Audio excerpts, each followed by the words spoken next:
Hello friends. In this video we will discuss about how to stitch a wounds. To treat an injury that requires stitches, wash the area that has been stitched after 1 to 3 days. Washing off dirt and the crust that may form around the stitches helps reduce formation of scars.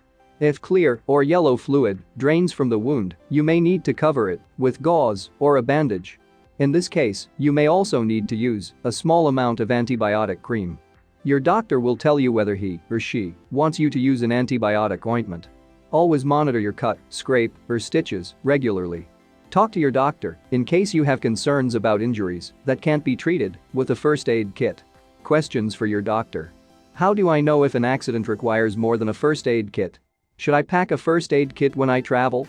Do first aid kit items expire? If I only have room for a small first aid kit, which items are the most important? Please consider subscribe. Thank you for watching.